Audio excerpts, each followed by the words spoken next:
Bhagavan was discussing few things, like he was saying that usually we used to blame other people.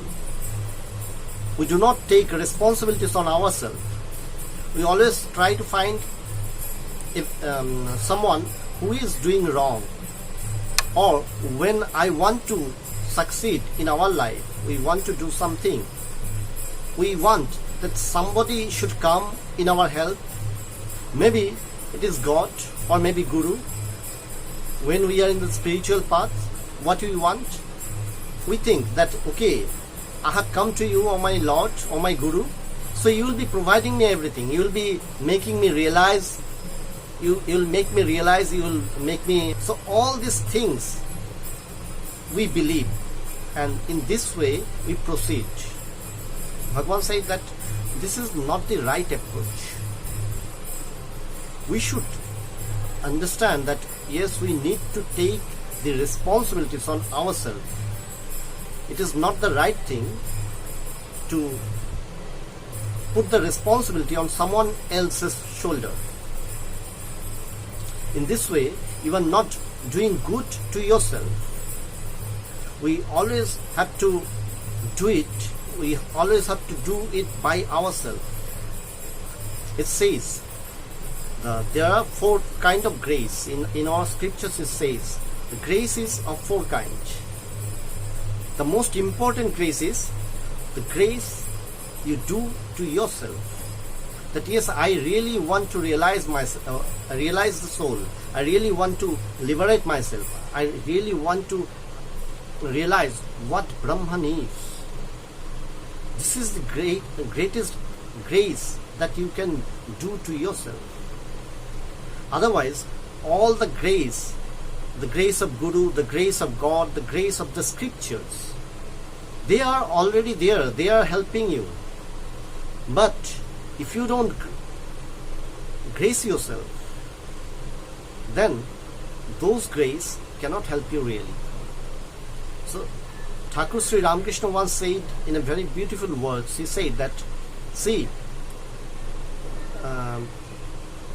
when you sail a boat, you know that you are sailing the boat with the help of the wind. The wind is blowing, but you need to put the sail on to proceed. That is the self-grace. That is the grace you need to do. That is the main thing. So Bhagavan today also referred, that was the incident that I happened to be, I was lucky to happen to be with him. It was the early days in my life with Bhagavan. Very initial days with Bhagavan. There was an incident, it happened that there is a very beautiful small Shiva Mandir, Shiva temple. A small island is there in Assam, that is in Assam, in Guwahati, on the river of Brahmaputra, the mighty river of Brahmaputra. There is a small island called Umananda. There is a Shiva temple there. So Bhagavan, once he wanted to go there. It was a long time for him that he hadn't went there. He had went with Guruma before Devjani was born. Bhagavan and Guruma went there to Umananda temple to worship Lord Shiva, and after then Devjani born. So to Bhagavan it is like that. This is the grace of Lord Shiva that my daughter came to me. It was like that. Bhagavan had a feeling like that. So Bhagavan wanted to go there. So we arranged everything and we took him, some of our devotees, along with Bhagavan. We accompanied him to Umananda temple by riding a boat. We went to the island, then we climbed up the stairs. So while climbing the stairs, you know that is a remote, because you need to go by boat. So it's not very crowded temple. Very rarely people go there. It is little dangerous also, because it's a very rocky island. Due to the strong current of the water, sometimes the boat capsized, the boat drowns. So casualty happens. So people got afraid. So for that reason, people doesn't go there often. So when we went there, we found the temple is more or less empty. The stairs by which we are climbing to the temple is a small hilly type, small. So we are climbing the stairs. Bhagavan found that all the stairs are very dirty. So we climbed up. We meet the priest there. Then we said that Bhagavan said that, see, the stairs are very dirty. You have not cleaned. So the priest said, we are cleaning the temple and the temple premises, but no one is there, means who's been deputed to clean the staircases. So we are busy with the temple worship and cleaning these premises, doing so many things for the for pujas and these things, for worship and these things. So we remain busy with this. So we borrow few brooms. With the help of the brooms and the stake, we cleared up all the staircases. So it became, after some time later, all the stairs is very clear. The place is very nice and beautiful. So the priests, they got very happy. So Bhagavan said to them, see, today I have cleaned, with my team, I have cleaned the stairs. Then the priest requested Bhagavan that you should come here often and you volunteer yourself to clean the stairs.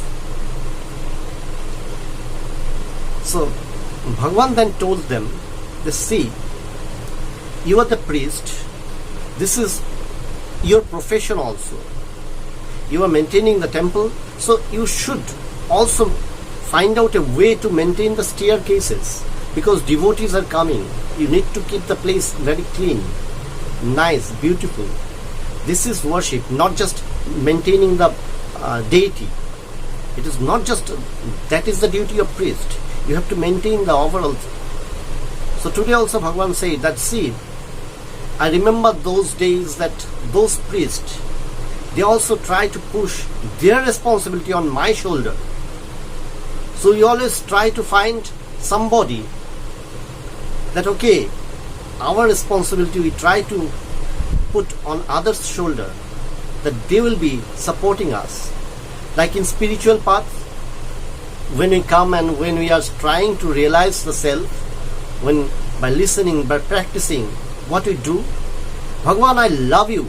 So it is up to you, that I have taken initiation from you, I love you, and I gifted you so many things. So it is your responsibility now to help me to realize. But this is not truth. Let me tell you a beautiful story. This story will reveal what is the truth. This is part of devotion also. How we are building up the character of a devotee. How we should approach our Guru. That is, so the story is like this, that in a village, the three brothers were there, and his father, he himself was a great scholar. He taught his three boys very nicely with all the scriptures and everything, all the teachings he has given, because he was a scholar, he himself was a teacher. So he taught his sons very well. Then he said, see, I have taught you everything, but the truth is, you need to go to the great Guru who stays in the jungle. Our village, there is a hill, so you need to cross the hill, then you need to enter into the great jungle, the great forest. In the forest, you will find the great Guru is there. He is a realized soul. He will give you the ultimate advice. Hearing those advice, obeying him, prostrating him, by taking the grace of him, I'm sure you will realize. So you need to go to him. So the boys, they were very enthusiastic. They said, yes, we also want to realize. So we need to go to the great Guru. So Father, the way, how to go? He said, see, you have to go, first you have to cross the hill, which is just beside our village. You have to cross the hill. Then you will find the big forest is there. It's very dark. You enter into the forest. Go. Proceed on. And you always need to proceed towards north. And in the north you'll find there is a big pond. Just beside that pond there is a small hut. There the great Guru lives. The boy says, okay, we are master to find the way out. We know how to find the way out. So we'll go. The father remind them again. Remember the rule of the jungle, that if you are hungry, do not eat anything, whatever you get. Any fruit you find, you do not just eat it instantly. Check it whether it is right or not. They said, yes, we know this. We are quite mature enough. Father, you should allow us now to go to the great Guru. They begged their father. The father said, yes, I hope you are matured enough. So you should go. So the three brothers, they proceed for the great Guru. So when they were proceeding for the great Guru, they first crossed the hill, then they entered into the deep forest. When they entered into the deep forest, sometimes they lose the sun even. Sometimes some part of the forest is so dense that the sunlight doesn't come. So they try to find the way out. So, but they were quite calculative. They know how to navigate. So they were navigating always towards north and they were approaching north. But after proceeding for a while, during the afternoon time, they were feeling very hungry and thirsty also.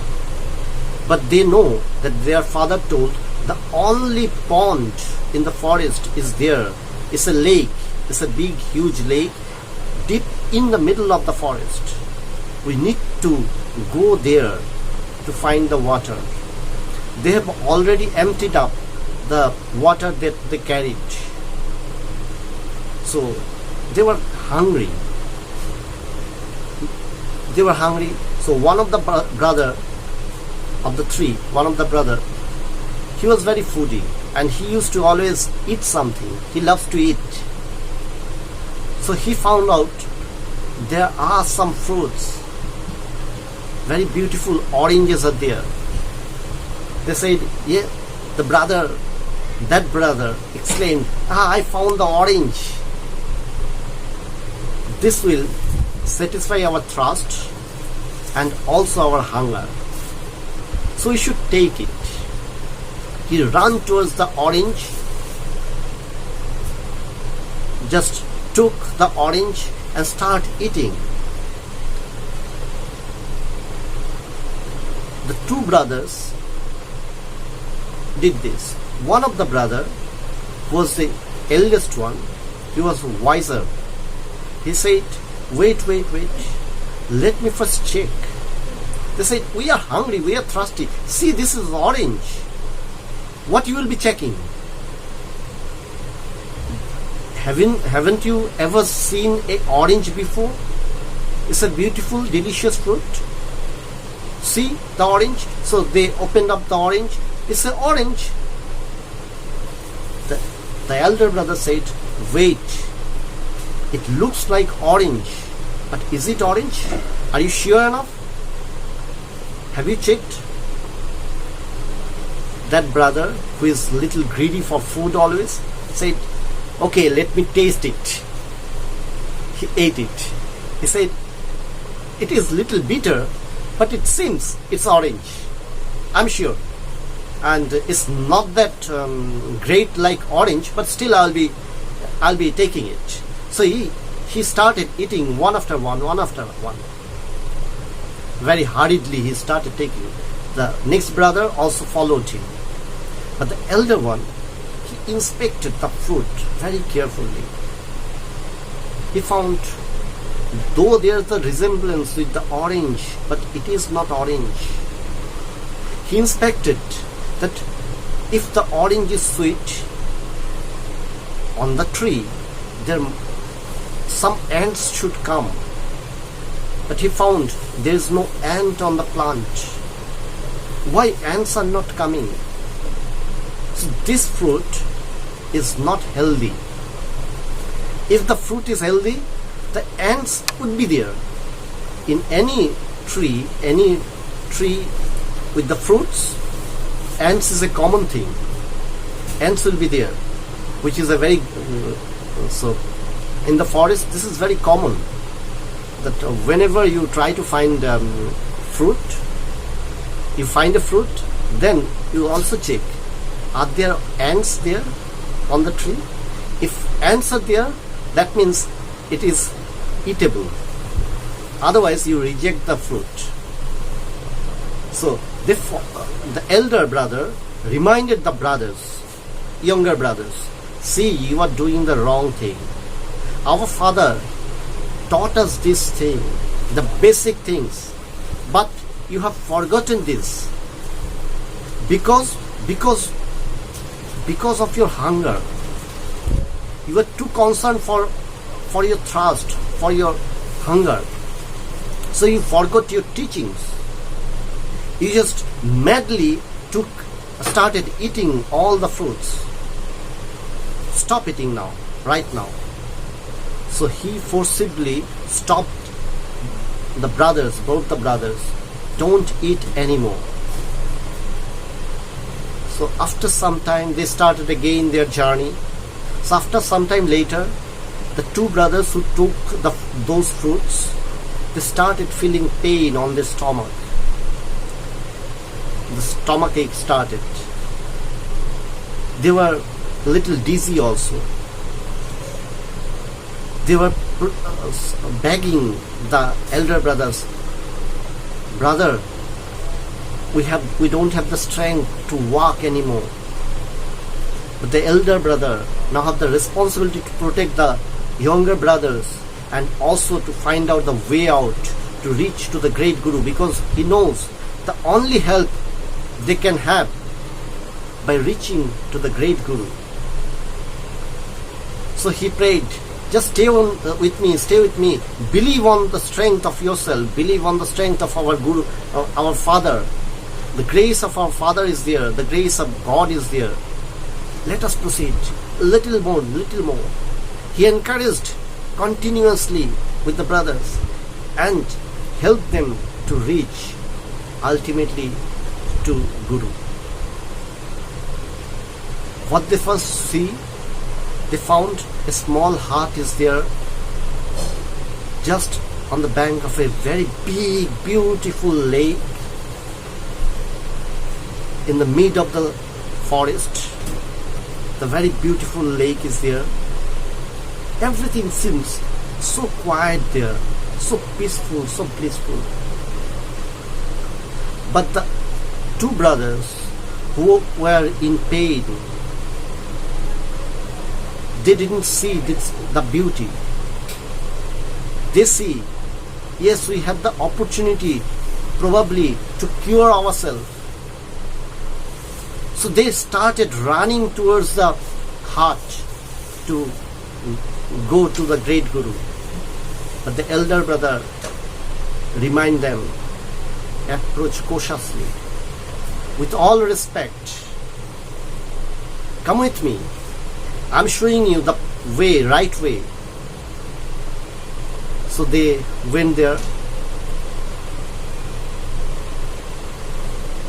The two brothers who were in pain, little dizzy, they just fell down on the feet of great Guru.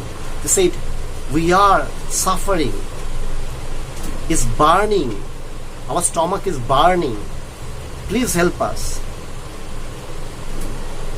Because they are suffering, so they begged the great Guru. The great Guru smiled, said, okay, what you have taken? Oranges in the forest? Those are not oranges. So, okay, just wait. I'll give you some medicines. With the help of this medicine, you will recover very soon. So he gave some medicine to the brothers and said, now after taking these medicines, you will fall asleep. Don't worry, you will recover by tomorrow morning. Now it's evening, by tomorrow morning you will recover again. Now it's the turn for the elder brother. The Guru, the great Guru turned to him. He said to him, so you? The brother said, I wanted to stop them, but they didn't listen to me. They lose their patience. They were so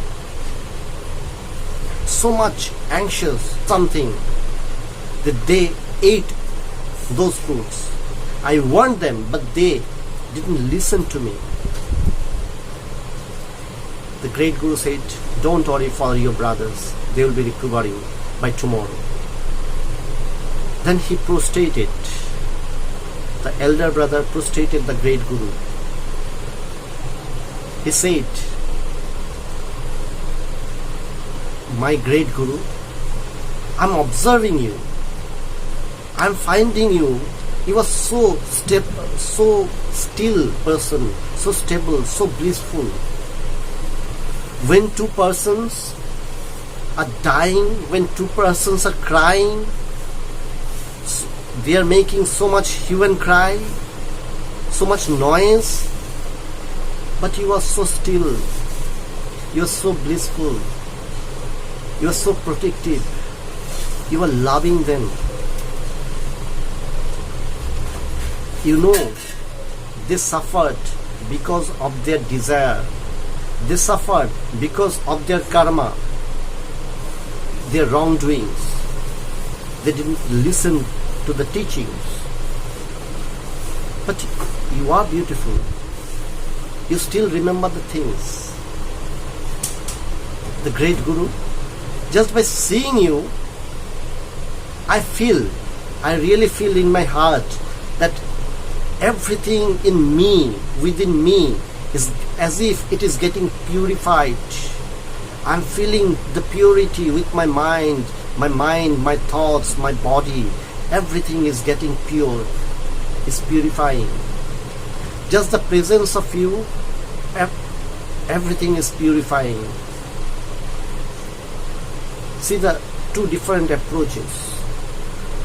The two brothers who were suffering, they didn't see, they didn't realize these things. The brother who was very composed, who has practiced to restrict himself, have the patience, he is finding the Guru is so blissful, so beautiful. So he goes on praying his Guru. The Guru, I came to you because my father sent me here.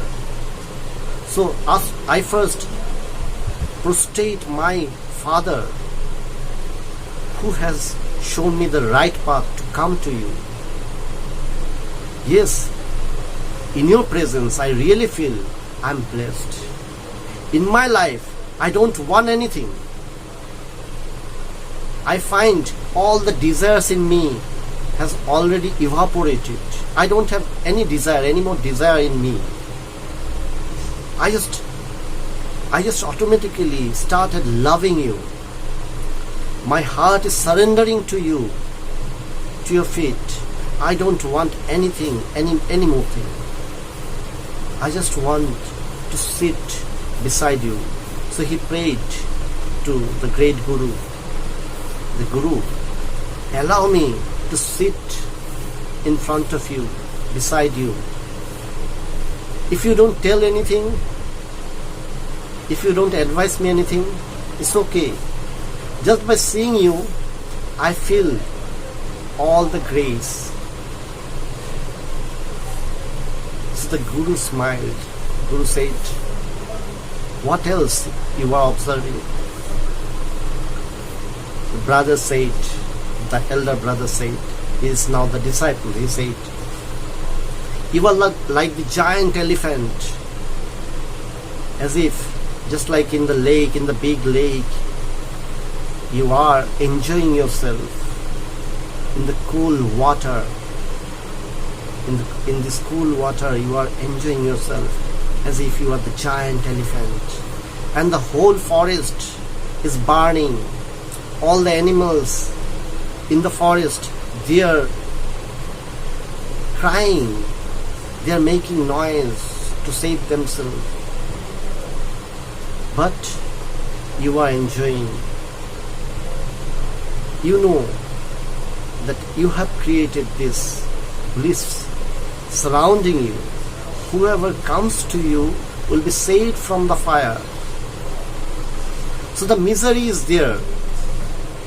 The phenomenon, in this phenomenon world, misery is there. We know we suffer. Misery is there. But when we fell in the trap of misery, when we forget the teachings, the basic teachings, and when we become greedy. If we become greedy, then we start to suffer. So we need to learn this, that we should not be greedy. We need to have patience. That yes, we need to proceed with all respect. So the elder brother sit quietly with the great Guru. The great Guru smiled. He said, yes, your father has taught you very correctly. You have approached me correctly. So today I'll be telling you the one thing, the one truth. I wanted salvation. I wanted to realize Brahman. The Brahman, the absolute Brahman, which is indivisible. It cannot be divided. I wanted to realize my that desire earn me the grace of my Guru. So it is you. You now have to desire to just be like me. Now you are sitting with me, in front of me. Upanishad, we say the word Upanishad, the meaning of the Upanishad, one meaning of the Upanishad is sitting with this great knowledge or the Guru. So now I am telling you the beautiful, the truth, the beautiful eternal truth of Brahman. Now you listen to me. Or if you have the patience, if you don't have any other thoughts, if you don't have any other desire, then you surely will realize now. The brother said, Guru, just sitting beside you, I find my mind has melted away. I don't find any responsibility on my shoulder. I don't find any work to do. All my actions, all my desire of the action, all my dreams, all my desires, everything has melted. I just can feel the melted existence of those minds. But they don't have the capacity to produce anything. Just by sitting beside you, my mind has melted away. So I know you are the strongest one. You are like the fire. You are the strong fire. I am just sitting beside you, allowing my mind, allowing myself to expose to you. So the Guru said, yes, your mind has, you have elevated your mind to the right position. Now let me tell you, what is Brahman? You know, by which you are knowing me, the consciousness, that consciousness with which you are knowing me, the consciousness which has stopped you to eat those fruits, the consciousness that helped you to overcome your greed, you didn't follow it just like your brothers. That consciousness is you. On the consciousness, all the phenomenon, all the action, all your greed, all your desire, all your suffering is superimposed on the consciousness, on that supreme consciousness. You are the supreme consciousness. You are the Brahman. That consciousness remain with you always. It never leaves you. It is not that when you born and you become conscious, and it is not that with your death it will end up. No, it is not. You are the Brahman. You are the ever conscious, the omnipresent Brahman, Atman, the consciousness. In the mid-time, your body has evolved. It's just like that. That in the water, it bubbles as if a bubble is created. A bubble is floating in the water. So that bubble is the life. And you imagine that bubble is everything. But that bubble is also in the water. What is that bubble? That bubble is also the manifestation of the imagination. What is the imagination? When you try to realize, try to understand yourself, try to feel yourself that you are the body, you are the mind. When you become the body, all the attributes of the body come into existence. When you are the mind, the attribute of the mind come into existence. So you become greedy, you start suffering, you have the responsibility of action, you have so many things that you create, and thus the phenomenon, thus this world evolved to you. All these things are in your imagination. It's just like the dream.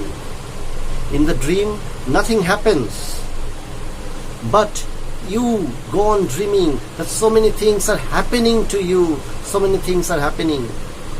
You are venturing somewhere, you are recovering something, you are earning something, you got enjoyed, you got joyful, yes, I got it.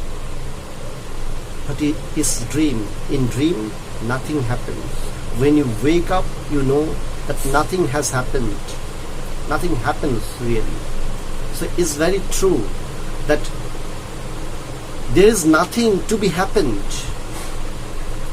The only thing that you come to know is that you are the supreme consciousness, you are the Brahman. What you need to do? Not to realize Brahman, but to realize that you are not the body, you are not the mind. You don't have any desire, you don't have any action, you don't have any responsibilities. It's just like the dream. Forget about the dream. Live the dream. So the truth is, you leave the ignorance that you are caring about. Leave it. We need to leave the ignorance. When we leave the ignorance, then we realize. So, how to leave the ignorance? The disciple, the brother said to Guru that, Guru, how to leave my ignorance? I came into existence due to that ignorance itself. The Guru said, no, this thing you believe that you took birth, you are the human being, you have a body. It is not true. You existed. Upon your existence, it has been superimposed on you that you are a human being.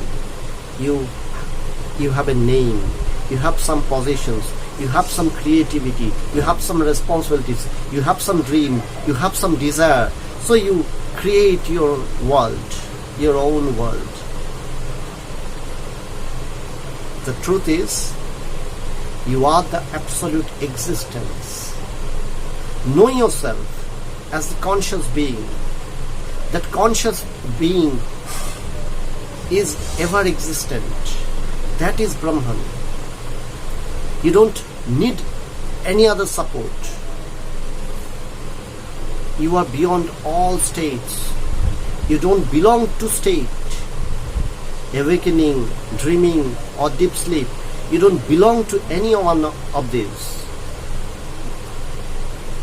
You are beyond all states. So Guru says, advises the disciple like this. So hearing these words, the disciple realizes, he finds the fault, he finds how he was mistakenly took the identity of a jiva, identity of being human, identity of being something. It is we wanted to be something. The Guru says, no, don't be something. When you be something, see, the beautiful thing is of Vedanta, it says very beautifully that when you be something, if you are a warrior, if you are a soldier, then you need enemies to legitimate your fighting. If you are a policeman, then you need thieves, the criminals, to legitimate to be the policeman. If you are a teacher, then you need students to legitimate yourself that yes, I am being the teacher. So be nothing. Why you want to impose something over yourself? The reality is, you are the beautiful, absolute conscious being. You are the beautiful, absolute existence. Be nothing. Just close your eyes, realize that you have nothing. You are conscious being. You are the Brahman. So Bhagavan said today morning, Tejoma said the message, remain with the thought of one, the one Brahman only, the indivisible one, Brahman only. And by contemplating the Brahman, you can overcome all your fear. What is that fear? We always fear for losing something. When you have something, so you lose. In dream, what you lose? In dream, I lost so many money. So when I wake up, I know nothing been lost. In our life, in our day-to-day life, we always remain afraid that probably I'll lose something. So we compel ourselves to work on. Get to work. We need to work more. In this way, you are inviting more misery over yourself. So believe on this truth that you are the conscious being, ever omnipresent Brahman, omnipresent Atman, the eternal Atman. You don't need to support, by the support of others. There is nothing else but you. So when the Guru says this, by the dawn, the disciple realizes.